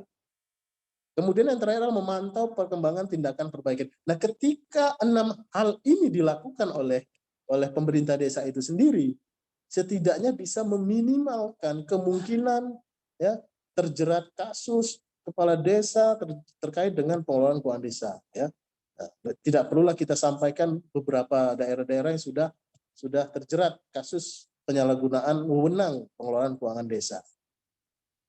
Nah, yang terakhir. Belum yang terakhir ya. Terkait dengan unsur dari sumber risiko. Nah, ini juga contoh implementasinya terkait dengan pendefinisian risiko itu sendiri. Jadi risiko itu sendiri terjadi yaitu akan mempunyai dampak terhadap tujuan. Artinya penyimpangan yang kemungkinan terjadi akibat ketidaksesuaian antara visi dan misinya. Nah, itu yang bisa memicu risiko. Kemudian kemungkinan kejadian yang mengancam pencapaian tujuan dan sasaran instansi pemerintah. Nah, itu ada di PP 60 tahun 2008 di SPIP-nya, pasal 3 ayat 1B. Nah, kemudian juga saya mendefinisikan terkait dengan resiko ini, yaitu suatu kejadian tidak pasti yang dihadapi seseorang atau organisasi yang dapat memberikan dampak yang merugikan, baik itu dampak material ataupun immaterial. Nah, itu kemungkinan, itu potensi-potensi itu pasti ada. Sehingga desa itu juga tidak terlepas bagaimana manajemen risiko yang ada di desa itu harus dilakukan. Apa yang menjadi unsur risiko itu sendiri? Yang pertama adalah peristiwa, ya, probabilitas, kemungkinan terjadinya dampak peristiwa itu. Nah, contoh kasusnya tadi adanya peristiwa COVID. Apa yang menjadi penyebabnya? Apa yang kemungkinan terjadi akibat dampak ini? Jelas tadi ya, penggunaan dana desa tidak optimal dalam kemandirian desa. Karena apa? Ya, 60% maksimal itu dialokasikan untuk BLT penanggulangan COVID. Nah, ini kan sangat merugikan sebenarnya dalam hal kemandirian desanya. Nah, kemudian sumber risiko, ya. Nah, bisa dari sumber eksternal. Nah, risiko itu, sumber eksternal itu kemungkinan bisa terjadi adanya perubahan peraturan perundang-undangan yang baru. Kemudian adanya perkembangan teknologi, bencana alam dan gangguan keamanan. Nah, itu sumber-sumber risiko yang bisa saja kemungkinan terjadi. Ya, bukan hanya dalam konteks dari desa itu sendiri. Kemudian yang terakhir adalah internalnya, konteks sumber risiko internal. Ya, nah ini disebabkan keterbatasan dana operasional, ya, sumber daya manusia yang tidak kompeten, peralatan yang tidak memadai, kebijakan dan prosedur yang tidak jelas, dan suasana yang tidak kondusif. Hal ini juga harus menjadi penilaian dari pemerintah desa agar apa? Kemungkinan risiko ini tidak terjadi. Ya, nah risiko itu kan bisa terjadi, bisa tidak. Tapi bagaimana kita bisa melakukan manajemen risiko itu sedini mungkin agar tidak terjadinya tadi ya kesalahan-kesalahan dalam pengimplementasian. Nah, kemudian ini terkait dengan pengertian manajemen risiko dan manfaat manajemen risiko, ya. Tadi sudah saya jelaskan, manfaatnya itu yaitu menjamin pencapaian tujuan output dan outcome-nya. Jadi bukan hanya output dari penyaluran dana desa itu sendiri, tapi outcome yang bisa diciptakan dari sinyal-sinyal penggunaan alokasi dana desa itu bisa terlihat, ya. Jadi manfaatnya itu, misalnya tadi desa itu yang sebelumnya punya potensi desa, punya potensi pendapatan, tetapi belum bisa dioptimalkan karena adanya penggunaan kebutuhan dana yang belum terpenuhi. Dengan adanya dana desa ini disalurkan, outputnya jelas, outcome-nya juga tercipta, yaitu terjadinya kemandirian desa itu sendiri. Kemudian memberikan keyakinan pekerja selesai tepat pada waktunya. Jadi di sini fungsi dari manajemen risiko itu meningkatkan kualitas sumber daya manusia. Ya, jadi bagaimana lingkungan kerja dari pemerintah desa itu benar-benar profesional gitu. Bukan hanya selama ini sumber daya manusia yang ada di pemerintah desa itu hanya sebatas melayani saja, tetapi mengoptimalkan pelayanan yang prima. Nah, itu kan tentu saja akan menjadi kondisi lingkungan komunikasi yang kondusif, dan itu bisa sangat bermanfaat bagi desa tersebut. Nah, kemudian yang terakhir ya, sepertinya yang terakhir ini ya, bagaimana implementasi manajemen risiko. Yang pertama terkait dengan risiko, identifikasi risiko ya. Jadi bisa di ini slide-nya. Nah, ini identifikasi risiko. Apa yang diidentifikasi? Menentukan apa yang dapat terjadi, mengapa dan bagaimana, itu harus ya. Jadi pemerintah desa harus bisa mengantisipasi ini. Kemungkinan yang dapat terjadi ketika kebijakan ini dilakukan apa? Mengapa ini bisa terjadi? Bagaimana cara mengatasinya? Itu harus dilakukan. Kemudian yang kedua adalah menganalisis risikonya. Menentukan seberapa sering terjadi dan besarnya konsekuensi. Apakah risiko ini dikatakan risiko yang sudah pasif, yang sudah pasti terjadi atau tidak gitu loh. Itu harus bisa diidentifikasi. Kemudian bagaimana besaran konsekuensinya, signifikan atau tidak signifikan, itu harus dilakukan. Kemudian evaluasi risiko, membandingkan tingkat risiko itu sendiri dengan standar yang ada misalnya. oh ternyata resiko ini ketika ini dilakukan, ya standar yang ada bagaimana? Ini ada standarnya, standar undang-undang pengelolaan keuangan desa tadi, ya, atau standar PP misalnya nomor 60 tahun 2008 misalnya terkait dengan SPIP-nya misalnya, unsur pengendaliannya begini. Nah kemudian terkait juga dengan penanganan risiko. Apa sih yang harus dilakukan dalam konteks penanganan risiko itu sendiri? Yaitu untuk mengidentifikasi perubahan, ya. Ini kalau penanganan terkait dengan teknik-teknik manajemen dalam mengurangi risiko. Nah, bagaimana teknik manajemen itu bisa menciptakan sumber daya manusia di desa itu yang capable, kemampuannya sesuai dengan skill-nya, upskilling-nya, kemudian terkait dengan knowledge pengelolaan administratifnya tepat, ya, efektif dan efisien. Nah, kemudian terkait dengan monep dan peninjauan itu juga penting dalam manajemen risikonya untuk mengidentifikasi perubahan. Jadi adanya perubahan, ya, sifatnya timeline, ketepatan waktunya, kemudian risk informant yang tidak informasi yang belum jelas, kemudian informasi yang diidentifikasi tidak dapat diidentifikasi, itu harus dilakukan penilaian. Nah, kemudian terkait dengan komunikasi dan konsultasi. Nah, ini pentingnya hal ini dilakukan untuk menciptakan partisipasi stakeholder masyarakat dalam membantu mewujudkan kemandirian desa. Ya, bagaimana konsep manajemen risikonya itu untuk merancang kembali agar risiko tidak terulang, gitu loh. Apa yang menjadi risiko-risiko? Setiap desa itu pasti punya potensi dan risiko. Kemudian yang terakhir adalah penetapan konteks, yaitu mapping risiko yang akan terjadi. Jadi yang sudah terjadi dimappingkan dengan kemungkinan yang terjadi, sehingga kebijakan yang diformulasikan itu sendiri dapat diantisipasi dengan baik dan diimplementasi dengan maksimal. Next. Nah, saya kira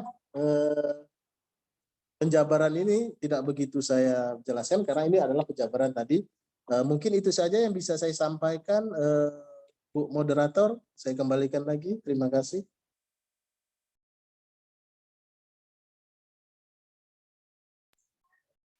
Baik, terima kasih atas materi yang diberikan Bapak Irawan. Sungguh sangat menarik sekali. Bapak Ibu, dipersilakan kepada Bapak Ibu untuk kakak abang mahasiswa yang ingin bertanya langsung kepada Bapak Thompson dan Bapak Irawan. Waktu dan tempat dipersilakan. Mohon on kamera kepada kakak-kakak abang mahasiswa karena nanti akan dicek untuk absen berjalan. Ada sertifikat yang diberikan, tapi tolong on kameranya kakak abang. Baik, apakah ada pertanyaan? Silakan. Ada 3 pertanyaan. Assalamualaikum Bu Banyak Rizka, sekali boleh sebenarnya yang mau saya ditanya. dulu? Panggi, oke, baik. Ya. Baik, terima kasih Bu Rizka ya. Assalamualaikum Oke. warahmatullahi wabarakatuh. Waalaikumsalam, Pak Anggi. Oke, yang terhormat Bapak narasumber Pak Thompson dari PMD Propsu dan Pak Irawan selaku dosen akuntansi. Perkenalkan, nama saya Anggi Pak, dari salah satu dosen juga sih sebenarnya di prodi akuntansi ini. Saya tertarik melihat presentasi dari kedua narasumber, di mana kalau saya lihat sebenarnya kita di masyarakat ini atau di akademisi sebenarnya sudah mengetahui secara umum permasalahan ya terkait pengelolaan dana desa yang ada di Sumatera Utara, bahkan mungkin di Indonesia yang kita ketahui hampir sebagian besar hampir sama gitu. Cuman kalau kita lihat mungkin kita compare Pak dari kita compare dengan di Jawa gitu ya. Ternyata keberhasilan keterserapan dana desa itu memang nggak hanya dari sisi pengelolaannya saja, tapi keberhasilan rencana tepat targetnya dan sebagainya itu sangat tepat sasaran lah ya. Bisa kita nilai mungkin peran serta kepala daerah memang sangat penting di sini, urgensinya termasuk pemerintah daerah kita. Cuman saya ingin bertanya mungkin secara diskusi secara umum kepada Pak Thompson dan mungkin Pak Irawan ya, siapa saja bisa. Apakah di Sumatera Utara ini faktor yang penyebab utama yang menyebabkan ini sulit tercapai itu apa ya Pak? Sebagian besar kan tadi penyebabnya sudah Bapak jelaskan banyak ya. Tapi penyebab utamanya sebenarnya apakah memang konflik kepentingan kah? Apakah memang ketidaktahuan, ketidakmampuan aparatur desa gitu ya. Karena kalau kita compare dengan Jawa, keterserapan anggaran Sumatera Utara termasuk besar Pak dana desa yang diterima. Saya tahu ya, termasuk 7 provinsi terbesar penerima dana desa di Indonesia setahu saya.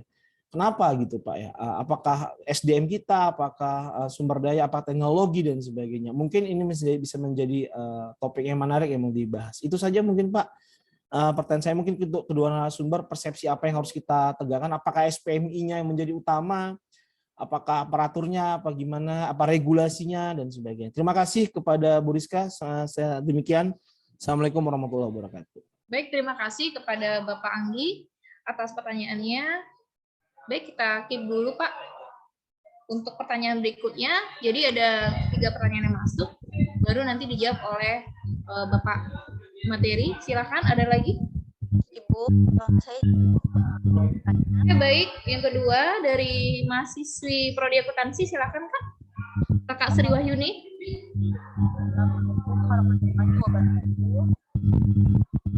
Nggak kedengaran ya? Suaranya tolong kuatkan dikit Kak. sudah kedengaran, Bu? Sudah. Assalamualaikum warahmatullahi wabarakatuh. Waalaikumsalam warahmatullahi wabarakatuh. Perkenalkan, nama saya Sri Wahyuni dari program studi akuntansi. Sebelumnya terima kasih kepada Bapak narasumber yang sudah menyampaikan materi hari ini yang menurut saya itu sangat menarik bagi mahasiswa, di mana kami sebagai mahasiswa seharusnya lebih banyak mengetahui tentang pengelolaan dana desa ini. Seperti yang disampaikan sebelumnya, keberhasilan dari pengelolaan adanya ikut sertanya kan Pak, tentang pengelolaan dana desa itu sendiri. Apakah setiap daerah dana desa yang disalurkan itu sama jumlahnya? Apabila sama jumlahnya, berapa besar nominal jumlah dari dana desa yang disalurkan setiap tahunnya? Apabila berbeda, mengapa? Dan mengapa tadi ada juga disampaikan di materi Pak Thompson, mengapa ada perbedaan tahap penyaluran dana dari dana desa mandiri maupun dana desa reguler. Terima kasih Pak, mungkin hanya itu saja yang bisa saya tanyakan. Baik, terima kasih untuk pertanyaan Kakak Sri Wahyuni. Satu pertanyaan lagi, apakah ada? Biar nanti langsung dijawab oleh para pemateri. Uzia. Oke, Pak Uzia. Kak Fazia Priyanti. Oke, terima kasih Ibu Rizka. Sebelumnya saya terima kasih narasumber Pak Thompson dan Pak Irawan.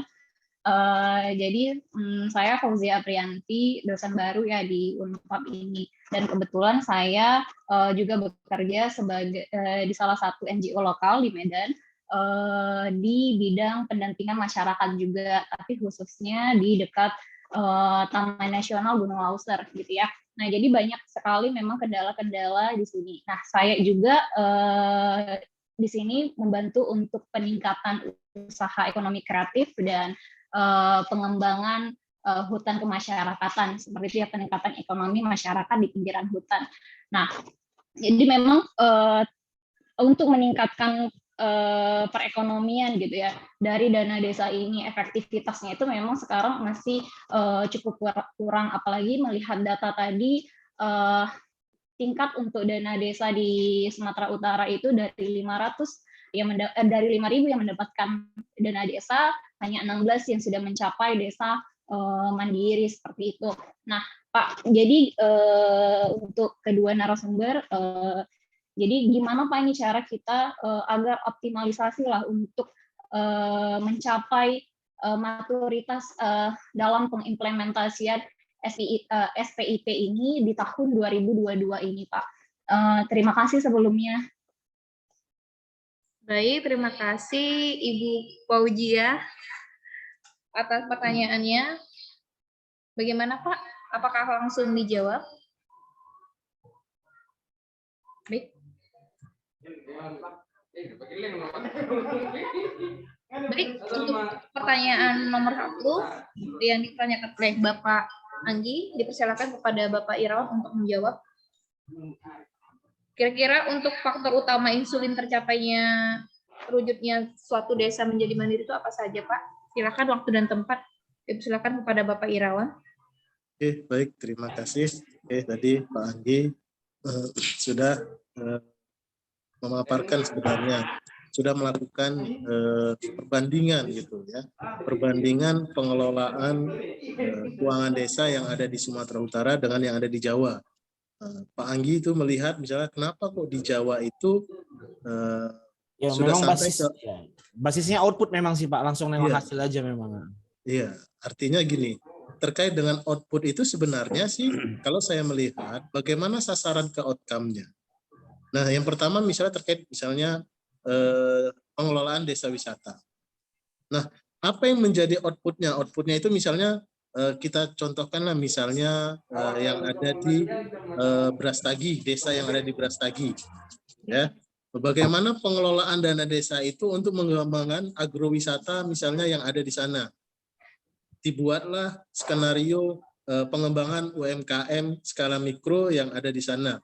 Bagaimana hilirisasi produk-produk pertanian di sana bisa disinkronkan ke dalam konteks paket wisata. Dananya berapa, disalurkan berapa, terimplementasi. Nah, apa yang menjadi outcome-nya? Yang menjadi outcome-nya itu ya, yang pertama terkait dengan kemandirian desanya itu sendiri. Jadi diharapkan dengan penggunaan dana desa itu sendiri, ketika diimplementasikan akan berdampak pada kemandirian desa itu sendiri. Itu sudah mengarah ke outcome-nya. Jadi sebenarnya pemerintah itu sendiri sudah menggaungkan ini loh, dana desa ini bukan subsidi. Dana desa itu adalah bagaimana desa itu bisa mengembangkan kemandirian desanya. Caranya bagaimana? Bukan hanya mengimplementasikan penggunaan keuangan desa itu saja, tetapi bagaimana yang bisa dihasilkan kemandirian desa. Nah, kemandirian desa itu dari aspek apa misalnya? Apakah dari aspek wisata, agrowisata untuk menumbuhkan peningkatan ekonomi, atau dari pengembangan BUMDes-nya? BUMDes itu kan misalnya terkait dengan apa yang menjadi aset desanya yang bisa dikembangkan, yang kedepannya itu sendiri desa itu bisa mendapatkan potensi-potensi pendapatan yang lain selain dari penggunaan dana desa itu sendiri. Jadi sebenarnya kalau disasar apa sih sebenarnya outcome-nya? Ya kemandirian desa itu sendiri. Dari segi optimalisasi pengelolaan keuangan desa yang mengarah pada kembalinya potensi pendapatan desa.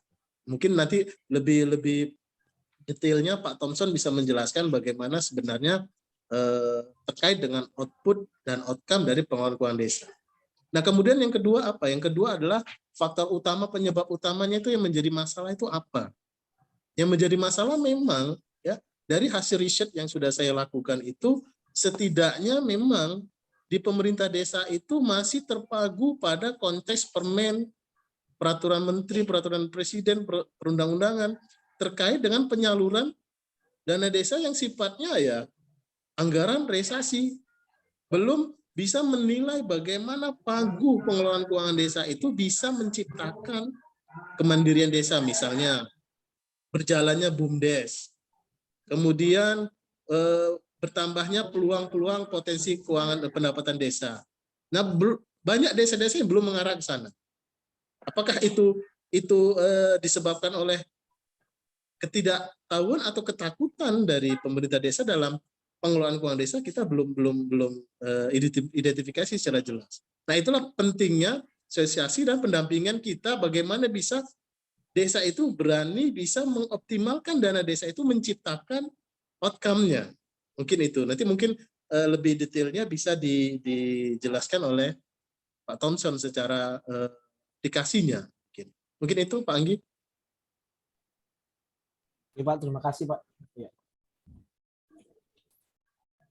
Sependapat ya Pak Irawan. Ya mungkin juga apa ya copy paste program itu juga nggak bisa kita hindari ya dari tahun lalu. Jadi kemudahan itu jadi ya tidak ada perbaikan mutu jadinya ya. Hanya yang penting ada, terlaksana dan sebagainya. Mungkin itu ya. Oke.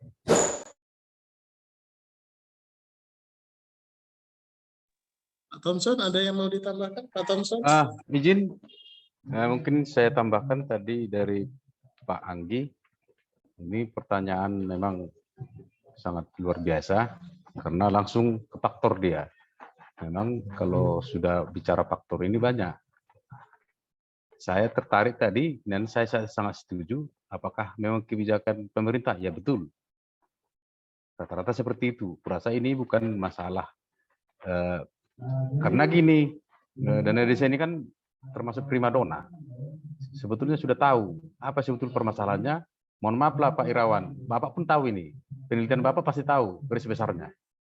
Tapi sebetulnya gini, masalah Permendes itu, Permendagri, PMK itu sebetulnya acuan. Acuan itu. Nanti ada perbubnya itu lagi. Masalahnya sekarang semua yang ada di desa, yang didampingi pendamping kita di desa itu, semua ada musdes di situ, belum tentu jadi barang itu. Usulan yang banyak dari sana gitu. Itu kebanyakan seperti itu. Dan bukan kita menunjuk ke kabupaten ini bukan. Jadi cakap cakap itu orang Medan ini cakapnya. Yang dikatakan sesuai dengan tugas pendamping itu, tugas contohnya kami PMD ini yang ke daerah itu belum tentu sama. Sebetulnya tujuan di situ banyak. Di skala prioritas kalau kita lihat, kita baca itu banyak. Sampai hutan desa pun dibuat di situ. Gimana mengelola hutan desa? Gimana nanti membuat contohnya hutan desa itu, gimana menciptakan itu. Jadi kita buat bibitnya seperti ini. Yang apa yang cepat berproduksi di desa itu. Kenapa sih bisa seperti itu diciptakan?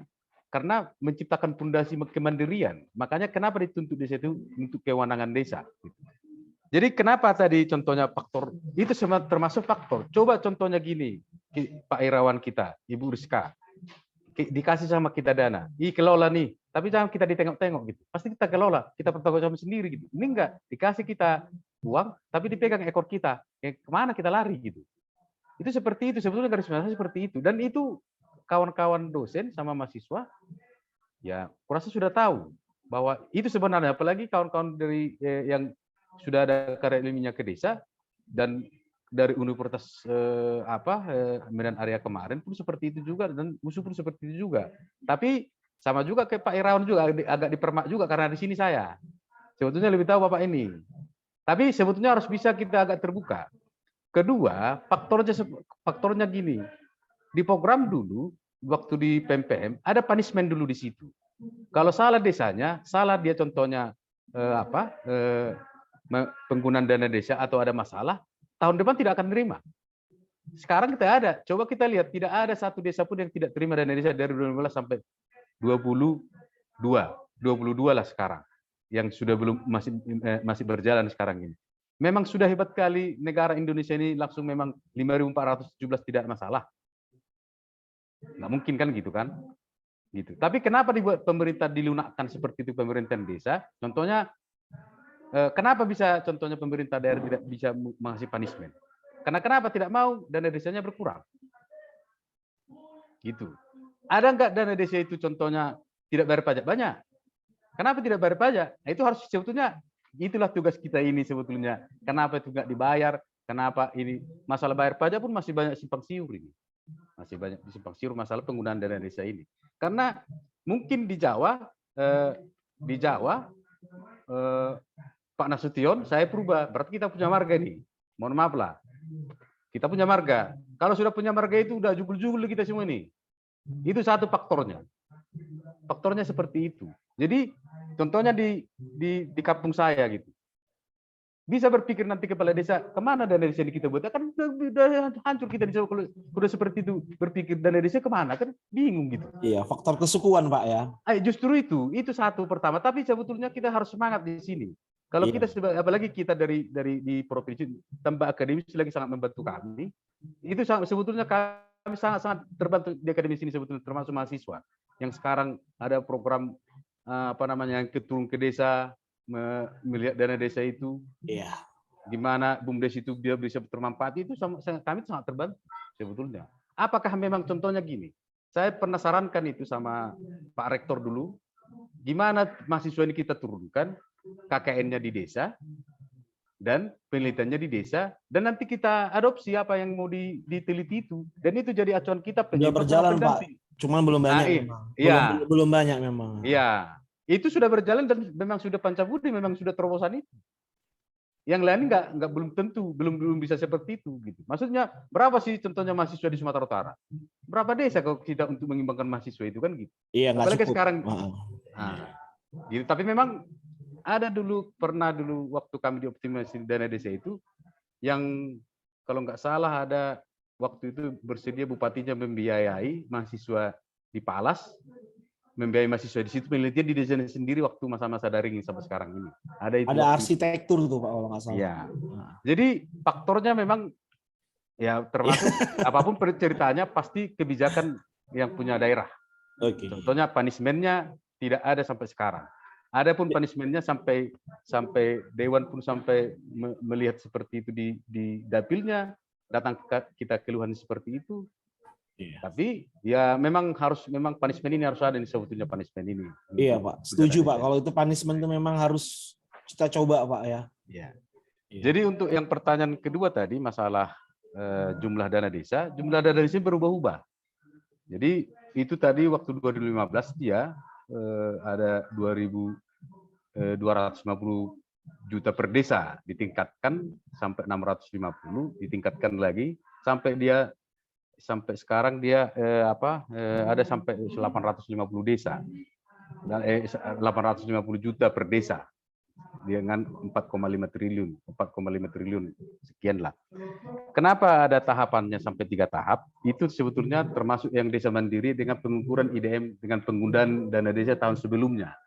Jadi yang 16 desa yang ada di Sumatera Utara termasuk yang disebutkan Pak Irawan tadi, Karo, memang Karo itu desa mandiri kita Pak Irawan itu yang pertama itu 2018 itu. Dan itu mendapat dari desa raya dulu di Brastagi itu tidak ada apa-apanya dulu.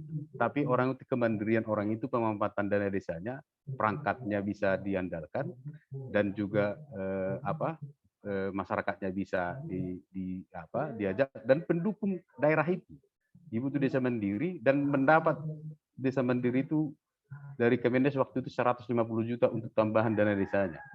Jadi dana desa yang 2 tahap dia di Sumatera Utara adalah 16. Itu yang 2 tahap, yang selainnya 3 tahap semua. Itu kenapa dia berlomba dana desa untuk penggunaan dana desa itu sebetulnya. Jadi ada hadiah tahapannya untuk dana desa. Dana desa hanya Sumatera Utara masih berjuang kita ini dari kami ini apa hadiah untuk desa mandiri nih Pak Irawan sama Ibu Rizka. Itu mungkin dari saya, Ibu Rizka. Baik, terima kasih sekali atas jawabannya pada Pak Irawan dan Bapak Thompson. Yang terakhir, Bapak, gimana Pak Irawan? Yang terakhir dari Ibu Fauzia tadi. Baik, terima kasih Bu Fauzia, ya, salam kenal ya. Mudah-mudahan kita bisa berkolaborasi. Tadi saya melihat Ibu juga aktif terkait dengan pengembangan pemberdayaan masyarakat ya. Nah, saya tertarik terkait dengan bagaimana cara optimalisasi dari SPIP itu sendiri ya. Nah, kalau kita melihat dari terkait dari penerapan SPIP itu sendiri memang saat ini masih belum terlihat ya di desa-desa itu sendiri. Nah, bagaimana cara mengoptimalisasinya? Ya, kitalah sebagai akademisi mendampingi desa karena memang desa itu sendiri memiliki tadi keterbatasan sumber daya manusianya terkait dengan bagaimana dia bisa mengimplementasi pengendalian intern yang ada di desa itu sendiri. Apa sih yang menjadi dasar lingkungan pengendaliannya, unsur-unsur apanya. Nah, itulah tadi ya, makanya pentingnya peran dari akademisi ya, khususnya di Pancabudi itu sendiri, mengarahkan mahasiswa itu untuk KKN di desa-desa, melakukan penelitian di desa-desa untuk mengidentifikasi apa yang menjadi problemnya. Jadi kembali lagi bagaimana kita bisa mengimplementasikan SPIP itu tadi ya, dari akademisi untuk mendampingi desa-desa dalam hal bagaimana perencanaannya, lingkungan pengendaliannya, bagaimana komunikasi yang bisa disajikan dari segi akuntabilitasnya, keuangannya, ya. Nah itu mungkin cara yang bisa, karena tidak bisa desa itu secara mandiri bisa menerapkan itu sendiri, karena fokus desa itu pasti bagaimana bisa dia menyalurkan dana desa itu saja. Nah, itu yang pertama. Kemudian yang terkait juga tadi ekonomi kreatif ya, tadi yang Ibu bilang, Bu Fauzi bilang, bagaimana saat ini memang ya ekonomi kreatif itu menjadi salah satu garda ya, salah satu potensi yang bisa dikembangkan di desa. Ya, contohnya tadi terkait sinergilitas antara UMKM dengan pariwisata tadi ya, kita banyak contohnya ya. Di Karo tadi Pak Thompson sudah menjelaskan bagaimana hilirisasi dari pengembangan dana desa untuk pengelolaan desa wisata, di mana di situ akan memicu dari potensi-potensi ekonomi kreatif yang mungkin bisa timbul, misalnya bagaimana sih mempackaging misalnya produk-produk ini ya, produk-produk pertanian seperti jeruk dan lain sebagainya yang bisa lebih menarik. Kemudian bagaimana potensi-potensi bisa mengembangkan jeruk itu jadi menjadi jeruk yang lebih berkualitas misalnya. Bagaimana konsep pemasaran digital marketingnya misalnya. Nah, itu juga sangat penting, perlu dilakukan. Nah, disitulah memang potensi yang bisa dilihat ya, bisa dilihat dari konteks ekonomi kreatifnya. Mungkin itu saja. Terima kasih. Baik, terima kasih kepada Bapak Irawan atas jawabannya.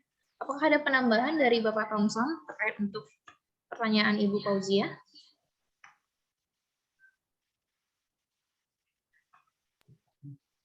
Saya kira cukup, Bu. Cukup. Baik, kalau tidak ada lagi, untuk Ibu Fauzia, apakah ada penambahan lagi? Sudah cukup, Bu. Sudah cukup ya. Semoga kedepannya kita bisa bersinergi ya, Bu, untuk mendampingi aparat desa dalam mengelola desa agar terciptanya desa-desa mandiri yang nantinya akan bisa dapat mengurangi jumlah kemiskinan yang ada di Sumatera Utara. Amin ya rabbal alamin. Oke, baik.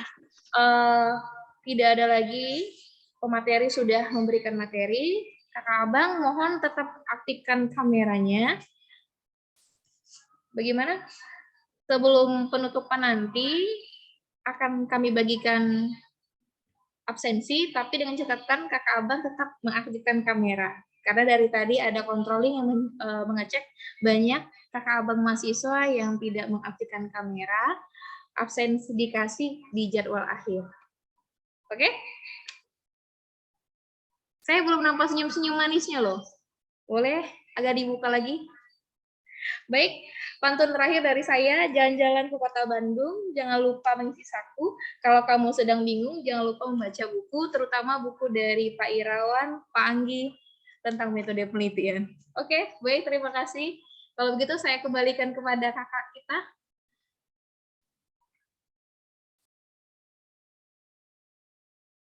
Baik, terima kasih kepada Ibu Rizka yang telah memandu diskusi ilmiah dan tanya jawab pada hari ini. Kemudian diharapkan kepada seluruh peserta diskusi ilmiah agar mengaktifkan kameranya karena kita masuk pada sesi dokumentasi. Baik, untuk kameranya mulai dibuka semua. Kak Nita, kakak senyum dong Kak, biar mereka senyum. Kakak pegang kali Kak, tolong senyum Kak.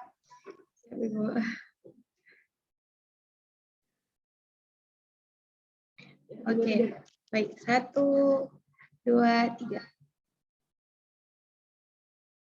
Oke, lagi. 1, 2, 3. Sekali lagi. 1, 2, 3. Oke, baik. Kepada seluruh peserta diskusi ilmiah, untuk diingatkan jangan lupa mengisi absensi pada komentar.